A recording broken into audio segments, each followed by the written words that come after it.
And there was a real period in my life that I had to struggle with. We can win, or I can be nice. Pick one, right? And different people pick different things. Right. For the type of material world climbing, that I did for a big chunk of my life, it was military minded. We're gonna get that flag to the top of that hill, and you are gonna help or you're not gonna be here, right? So that's one mindset. And then after I got the flag to the hill a couple of times and kept getting the flag to the hill and realized that you don't feel good and you've scorched earth, around you, and you're like, nobody's really happy, And then I started to have to question that mindset. I had one of the greatest runs in Hollywood history, that 8 #1 movies, all over 100 domestic, biggest global movie star, all of that, and my family was miserable, And I had equated winning with happiness, right? It's like, we're winning. What is y'all problem? And the transition from product focus, like military-minded, get to the top of that hill, and then I shifted into a mindset, and it was really my kids who brought me out of that. A shift into discovering, like, well, damn, people really care about how they feel. Right? Yeah, and yeah. as crazy as that sounds, No, it's like, true. my father wasn't concerned with how I felt. He wasn't concerned with how he felt. He was military-minded. You achieved the mission. And there's 2 possibilities. When I give you a mission, there's 2 possibilities. 1, you complete the mission, or 2, you're dead. Right? And that's what my father was saying. I grew up with that. Oh, cool, right? I actually had to discover feelings, right? And start, like, I used to have to really focus on, okay, how's this person feel? How's this person feel? Not what do I need them to do, and not they're wasting our time right now and we're losing time and we're gonna not finish this mission, right? But there is a balance between the mindset of achieving and loving kindness that at this point in my life, I've actually discovered the magical balance, but it's really hard to get people to let go of the attack and defend achievement mindset and trust the care and concern for your fellow humans as a way of creating higher production. Yeah. Lost. I know, yeah. And everyone else is confused. Exactly. Oh my gosh, that celebrity's confused, or that person's on the wrong path. I'm okay. But, I really hope as you're listening to this, everyone, that put yourself in those shoes, put yourself in that mindset. It's a healthy activity to do. And you can learn something from the extremes also, right? Yeah. And when you look at the athletes, right? There's a certain extreme mindset that you have to take on. I don't know that you have to take it on. What I do know is that in this society, we worship that mindset that, it's the can you become Michael Jordan without that mindset? Yeah. And that is a really powerful, difficult question. It's like most people can't sustain the mindset. Yes. That, fortunately, because it can be so destructive, but most people can't sustain that level of discipline to manifest the things that they want in their life. And there's just there's a poisonous edge to that kind of discipline. And I've been to the edge of that kind of material world discipline in my mind.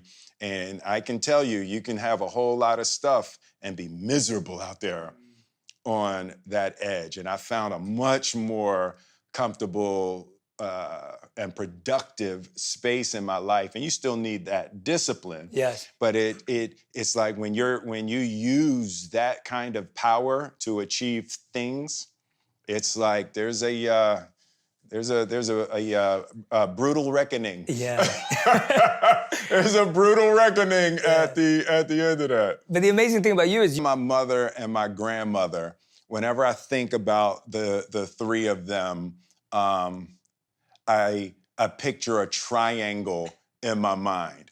And I see like my father was the base as discipline. And my mother didn't care about anything but education. Like that you had to learn, grow, study, travel. Like my mother was really serious about educating the mind. And my grandmother was love and God. My grandmother was that grandmother at Resurrection Baptist Church. And she had, we were doing our Easter recitations and we was at the nativity, So she was that grandmother at the church, and her life was deeply devoted to God and Jesus in the form of loving service, right? So the form that it took was she was working hard to love everybody. I remember my grandmother bringing homeless people into our house when we were little and washing them in our bathtub. I thought that was the nastiest thing. But she would be in the bathroom with her hands washing homeless people, And as a child, it was like, no! But as I grew older, I just saw how dedicated and devoted she was to living her life in service. It took me 50 years to figure, to figure out what the secret of that was, but there was a day of her life that wasn't devoted to loving and serving, and I just watched her. She worked the graveyard shift at the hospital, and she watched us, my brothers and sisters, during the day while my parents were at work, and then when my parents got off work, then she would take a little nap, and then she would go to work at the hospital, and she was the happiest person that I had ever met. Nothing fazed her. She was okay. And I remember I was about 12 and I had started rapping. And, so I had my rap books. I had all my little curse words and everything in my rap book. And she found my rap book, and she never said anything. And she just opened the cover and she wrote a letter to me. Dear Willard, truly intelligent people do not have to use words like this to express themselves. God has given you the gift of words. Be sure to use those words to uplift people. And I was, I was sitting, I was reading that, and just love Gigi. Yeah. And that was part of the reason why I never used profanity in any of my music. Yeah. And it was like she missionized me in that way to make sure that what I was doing was uplifting others, and when you're telling stories, you can always find the part of the story that is a gift for the potential upliftment of somebody that would see it. Yeah, so, but yeah, she was all God, all love. I love that, man. That's such a beautiful. And While there are certain emotional drawbacks to that, there are intellectual and organizational pluses that are hard to beat. So my father was really strict on order, organization, and the incremental completion of tasks. And also combined with my mother's push on education. As a really young child, we had to put hospital corners on our beds, and our shoes were lined up, and so at 6 years old, we were forced to think along those military lines, and everything was a mission to my father. There was nothing that was a basic task. You weren't just gonna wash the dishes. It was a mission, that had to be completed with, military precision, down to how much dishwashing liquid you're using and how much the bottle costs. And if you use that much, and how many dishes do you wash with that amount of dishwashing liquid, and how long are you going to be able to use this dishwashing bottle, so you can relate that to how much work you have to do to be able to wash that many. Your dad sounds Indian. Yeah. I have to say, so Will, is your dad Indian? It's like, wow. That is intense. Yeah, so it was really, his mind was like that, and I took, we always take the things we hate the most from our parents. But, from that, the gift of structure and the gift of breaking tasks down, you set the goal, but the breaking the tasks down into smaller, manageable pieces was a thing that I came out of my childhood with. For example, you met JL. Yeah. So I told when I said I wanted to be the biggest movie star in the world, and I was 18 or something. Oh, no, I haven't met him yet. I know Did you're talking about. I haven't met him yet. Yeah, I know Okay. you're talking about. Yeah. And I said I want to be the biggest movie star in the world. So the first thing that we did is we looked at, okay, well, what are the top 10 movies of all time? Because if you want to be the biggest movie star in the world, you're going to have to make the biggest movies in the world. Mm-hmm. So we said, well, what are the top 10 movies? So we looked at the top 10 movies. We said, well, what are the patterns? What are the patterns in the top 10 movies? And at the time, 10 out of 10 were special effects movies. And 9 out of 10 were special effects movies with creatures. And 8 out of 10 were special effects movies with creatures and a love story. So, that's where the bent for me towards sci-fi movies came from, the recognition of the patterns of sci-fi creatures and a love story. So that became what we were looking for with everything. And then Independence Day was a no-brainer, and then Men in Black was, behind that. Yeah. And it's that kind of systemized algorithm. Yes, yeah, right, exactly. Yeah, Looking for what is the pattern, and that's one of the gifts my father stuck me with coming out of childhood. Yeah, this is what right. But from sitting on this side of the experiences that I've shared, in my life and in my experience, there's no such thing as a bad experience, right?